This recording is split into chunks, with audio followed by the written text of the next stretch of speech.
Oke. Assalamualaikum warahmatullahi wabarakatuh. Dari Bumi Lampung, kami menyampaikan salam khas Tabik pun. Yang jawabannya adalah iya pun. Oke. Bapak Ibu yang saya hormati, pada sesi yang terakhir ini, saya akan sedikit bercerita tentang kiat-kiat meracik hasil penelitian PTK menjadi artikel jurnal. Hari ini banyak kita yang mencoba menembus dinding Scopus namanya Bapak Ibu ya, atau menembus dinding jurnal terakreditasi. Kita akan coba belajar bersama-sama tentang bagaimana kiat-kiat. Baik Bapak Ibu, selayang pandang tentang jurnal, penting kiranya kita pahami bahwa jurnal itu punya dua aspek. Ada aspek teknis dan ada aspek yang bersifat substantif. Kita tidak akan membahas semuanya karena keterbatasan waktu, tapi kita akan cari yang kiranya paling penting, yang paling urgent yang bisa kita lakukan. Aspek teknis misalnya, yang pertama berkaitan dengan kalimat. Penting bagi kita bagaimana memproduksi kalimat yang dalam tanda petik hidup, kalimat yang bisa dikembangkan, kalimat yang bisa dielaborasi lebih lanjut. Kemudian termasuk dalam kalimat, ketika kita mengambil kalimat orang lain, penting bagi kita untuk memiliki atau menguasai teknik-teknik memparafrase. Nanti kita akan pelajarkan ini, Bapak Ibu. Ya. Kemudian termasuk aspek teknis Bapak Ibu adalah bagaimana mencari referensi online, macam DOAJ, Gipsor, dan itu mungkin paling trennya hari ini. Dan bagaimana menyesuaikan template menggunakan research manager, macam Zotero atau Mendeley atau Endless. Yang mungkin yang aspek teknis yang lain bisa dimintakan tolong kepada orang lain, hanya saja aspek membuat kalimat dan memparafrase kalimat sebisa mungkin kita yang melakukannya, karena ruhnya gitu.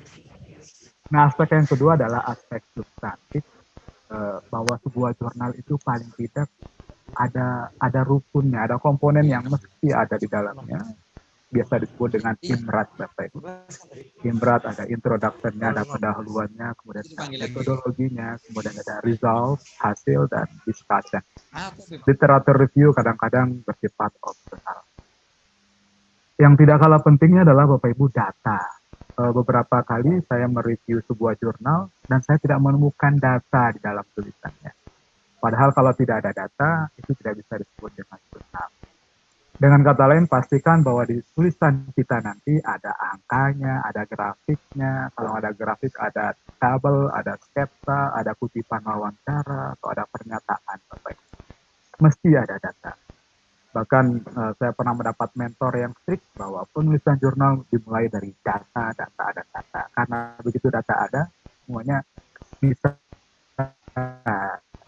dirun, dilaksanakan secara smooth. Kemudian termasuk dalam aspek substantif adalah statistik, Bapak Ibu. Sependek pengetahuan saya, PTK itu adalah mixed research, gabungan kuantitatif dan kualitatif. Okay? Perlu diketahui kapan menggunakan statistik deskriptif dan inferensial, bergantung pada karakteristik data. Nah, pada kesempatan ini saya hanya akan membahas bagaimana cara membuat kalimat hidup dan memparafrasekannya, dan kemudian bagaimana menyusun introduction atau pendahuluan yang seksi, yang interesting, yang menarik, sehingga kalau dibaca oleh editor, dibaca oleh reviewer, kecil kemungkinan bagi mereka untuk menolak tulisan kita.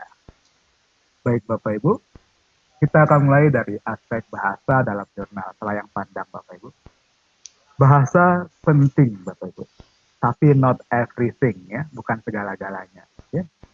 Kadang sebuah penelitian yang bagus, data yang kuat, menjadi tidak baik karena tidak dikemas dengan bahasa yang layaknya style jurnal, layaknya bahasa jurnal. Ya.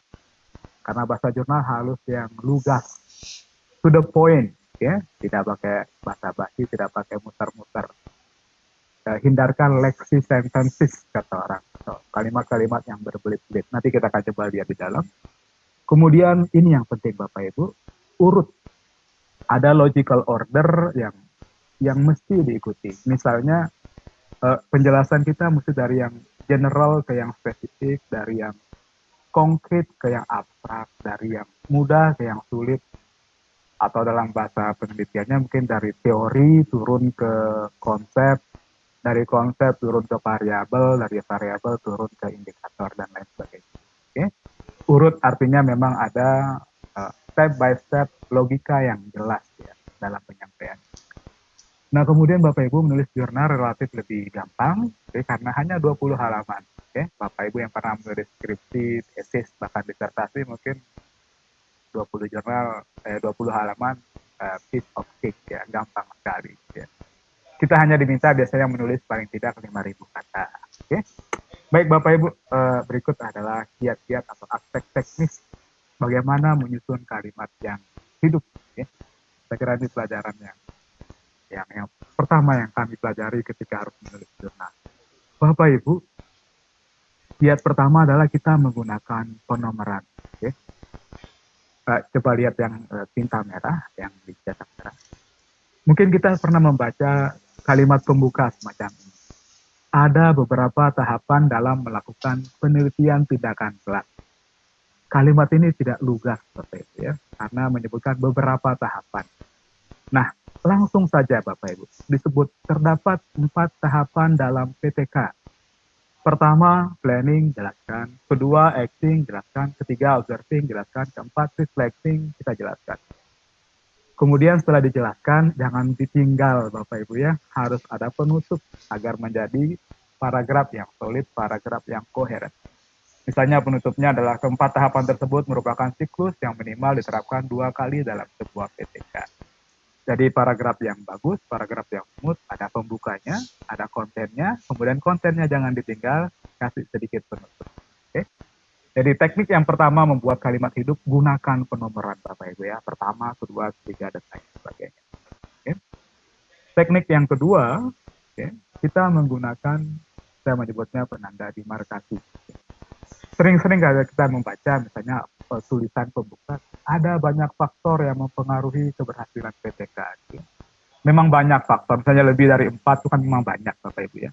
Bagaimana menyiasati kalimat seperti ini? Kita tulis saja Bapak Ibu, misalnya keberhasilan PTK dipengaruhi oleh faktor internal dan faktor eksternal. Oke? Ini kan menjadi kalimat hidup. Faktor internal mencakup bla bla bla, faktor eksternal meliputi bla bla bla.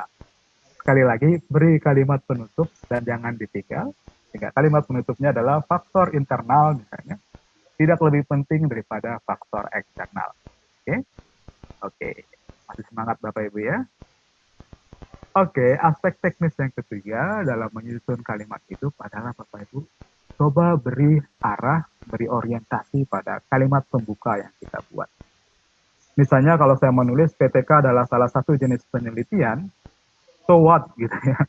Artinya ini kalimat yang datar ya, kalimat yang sukar bagi saya untuk mengembangkannya, sehingga perlu diberi arah orientasi. Ya. Misalnya PTK adalah salah satu jenis penelitian yang bertujuan untuk meningkatkan proses dan hasil pembelajaran. Kalimat berikutnya kan kita akan menjelaskan prosesnya mencakup apa saja, hasil meliputi apa saja. Ya. Yang keempat, Bapak Ibu, kita menggunakan kata kunci. Okay? Seringkali sebuah kalimat menjadi lebih hidup, menjadi lebih menarik karena ada kata kunci di dalamnya. Misalnya kalau saya menulis, Metro adalah sebuah kota pendidikan yang baik. Sekali lagi ini belum lugas, datar dan tasteless ya. Tapi beda kalau saya menulis, misalnya, Metro telah menjadi best practice kota pendidikan di masa pandemi COVID-19. Maka ada 2 kata kunci yang bisa kita jabarkan setelah kalimat itu. Oke. Yang terakhir, Bapak Ibu, aspek teknis. Oke. Kita menggunakan transisi.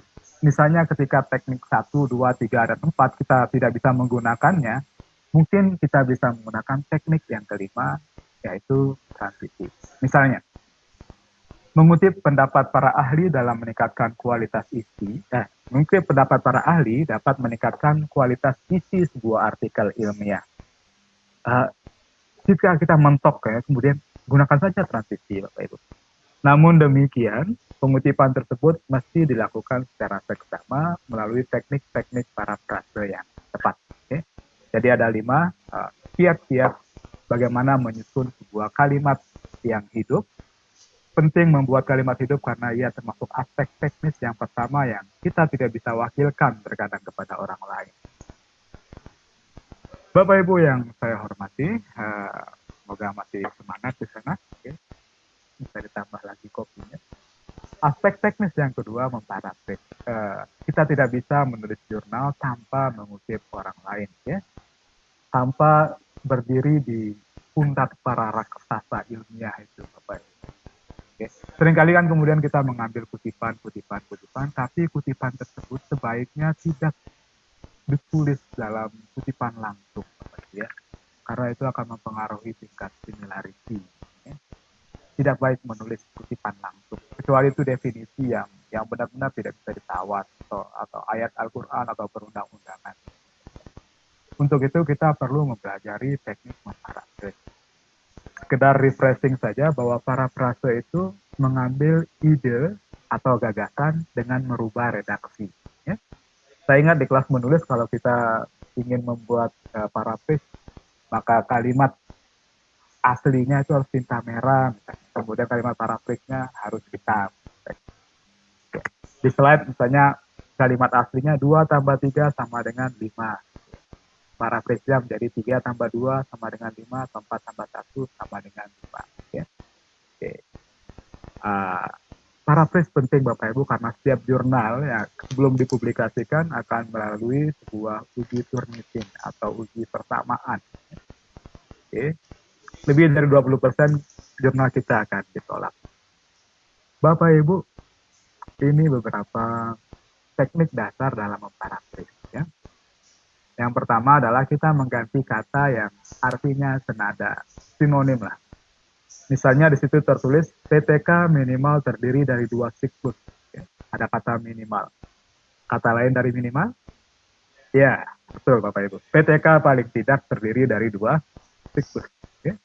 Kemudian selain mengganti kata, merubah struktur kalimat. Misalnya para guru harus melakukan PTK. Ini kalimat aktif yang bisa dirubah, bisa diparafrase menjadi kalimat pasif. PTK diharuskan kepada para guru.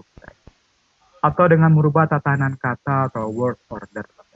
Misalnya di kalimat aslinya tertulis, para guru harus tetap menulis artikel meski tidak mudah, maka kita bisa memparafrase-nya menjadi meski tidak mudah, para guru harus tetap menulis jurnal. Nah, ketiga teknik parafrase ini sebaiknya digunakan bersamaan, Bapak Ibu, ya. Okay. Bersama-sama, bukan singly, bukan satu-satu. Oke, Bapak Ibu, itu aspek teknis. Mudah-mudahan saya masih punya waktu 5 menit lagi, saya kira. Kita akan sekarang mengarah ke aspek substantif, Bapak Ibu. Aspek bagaimana cara menulis pendahuluan yang catchy, yang seksi, Bapak Ibu, ya. Saya kira ini pelajaran mungkin Bapak Ibu telah mendapatkannya ketika S1 dulu. Lebih baik saya akan coba mengemas dengan sebuah analogi sehingga feel-nya dapat Bapak Ibu. Penting saya kemukakan bahwa pendahuluan sebaiknya tidak lebih dari 4 paragraf dan setiap paragraf jelas misi yang dibawanya apa. Ya. Kita akan mulai dengan sebuah analogi Bapak Ibu. Paragraf pertama, agar bisa kuliah online di masa pandemi, saya harus beli Android. Harga Android yang bagus 2 juta, tapi saya punya uang 1 juta. Android itu penting banget ya, tapi uang saya nggak cukup. Gitu ya. Karena kalau nggak punya Android, saya nggak bisa kuliah online. Ini yang oleh para ahli disebut dengan sense of crisis. Yang kita angkat ini penting. Atau bahasa lainnya, das Sein, das Sollen, atau what it should be, what it is. Atau bahasa kita, kesenjangan antara idealita dan realita. Ya. Jadi paragraf pertama, ya, ada kesenjangan antara idealita dan realita. Idealnya 2 juta, realitanya 1 juta. Ya. Kemudian paragraf kedua, Bapak Ibu, untuk mendapatkan 1 juta, umumnya mahasiswa akan meminjam uang dari orang tua, dari teman-teman, atau menggadaikan barang, atau menjual aset. Okay? Ya. Sangat jarang mahasiswa bekerja sampingan sesuai dengan bidang studinya. Kita mencari ruang kosong. Paragraf kedua intinya mencari ruang kosong, celah kosong, atau gap, knowledge gap, Bapak Ibu, ya, yang jarang dilakukan orang. Ya. Kemudian paragraf ketiga, ya, Saya memilih bekerja sampingan secara independen sebagai penerjemah untuk mendapatkan 1 juta. Ini yang di buku-buku menulis itu disebut dengan state of the art, posisi tulisan kita. Oke, ya setelah jelas posisinya, kita mengarah ke paragraf 4. Selain mendapatkan uang, orang yang bekerja sampingan sebagai penerjemah juga mendapatkan kesempatan untuk mengasah keterampilan. Ini kontribusi kita, Bapak Ibu. Ya. Jadi paragraf 4 itu berisi kontribusi tulisan kita. Dalam idiom lain, kontribusi mungkin bisa diartikan signifikansi atau novelty sebuah tulisan atau kebaruan sebuah tulisan. Jadi Bapak Ibu, ini analogi yang akan mengantarkan kita. Kita akan lihat nanti bagaimana sih cara kemudian menerapkan analogi ini ke dalam sebuah paragraf dengan mengelaborasi dengan penjelasan-penjelasan sebelumnya. Nah Bapak Ibu, ini contoh pendahuluan paragraf 1, sense of crisis-nya. Ya. Kenapa ini penting? Misalnya karena latar belakang saya pendidikan bahasa Inggris, contohnya mungkin tentang bahasa Inggris. Ini bisa dirubah ke kontekstualisasikan ke contoh-contoh lain. Misalnya pembelajaran bahasa Inggris bertujuan untuk A menurut siapa, B menurut siapa, C menurut siapa. Ini yang kita sebut tadi bahwa bahasa dalam jurnal itu lugas, singkat, padat, lugas, dan jelas, ya, tidak bertele-tele. Ya, Bapak Ibu, ya, pembelajaran bahasa Inggris bertujuan untuk menguasai 4 keterampilan dasar, Jono 2016, okay? Nancy 2017, nama-nama rekaan Bapak Ibu. Kemudian tutup kalimatnya dengan namun demikian penguasaan terhadap ragam tujuan tersebut tidak mudah. Ya. Jadi kalau kita bekerja dengan Mendeley, reference manager, ini akan sangat membantu untuk membuat paragraf pertama. Paragraf kedua, Bapak Ibu, kita mencoba mencari ruang kosong. Apa yang sudah dilakukan orang, sejauh mana orang sudah berjalan, misalnya sudah berjalan 98 km, kita tambah 98,1 km, itulah celah yang bisa kita isi. Misalnya penelitian terdahulu menunjukkan bahwa materi aja merupakan kunci utama, menurut siapa? Oke, bahwa metode pengajaran merupakan faktor penting, menurut siapa? Variasi tugas variabel signifikan penting. Nah, di sini celahnya Bapak Ibu, dan begini cara mengemasnya biasanya. Dari kecenderungan penelitian terdahulu, tampak bahwa penggunaan cerita yang bersumber dari kitab suci jarang digunakan. Oke. Jadi kita mencari celah dulu Bapak Ibu ya. Oke. Tapi celah kita topang dengan landasan teoritis. Ya. Penggunaan cerita untuk pengajaran bahasa Inggris di sisi lain diyakini menarik dan efektif menurut Ratna dan ya. Itu paragraf yang kedua. Paragraf yang ketiga adalah state of the art, ya, position kita. Ya. Biasanya jurnal akan membuat seperti ini bahasanya. Tulisan ini bertujuan untuk melengkapi, ya. Bukan untuk mengetahui. Ini bedanya jurnal dengan skripsi. Kalau skripsi untuk mengetahui ya, pengaruh, ini untuk melengkapi, ya. Karena kita menunjukkan bahwa kita mengisi sebuah ruang kosong, mengisi sebuah gap. Nah, tulisan ini bertujuan untuk melengkapi kelangkaan riset terkait dengan penggunaan cerita yang bersumber dari kitab. Kemudian dibuka kalimatnya, okay, biar hidup secara lebih konkret dan mulai bercerita. Okay. Yang terakhir adalah paragraf keempat. Okay. Pilihannya sebuah pendahuluan 4 paragraf saja, Bapak Ibu, jangan panjang-panjang. Okay. Ini kontribusi yang mungkin bisa kita berikan. Tulisan kita ini baik buat siapa sih, Bapak Ibu?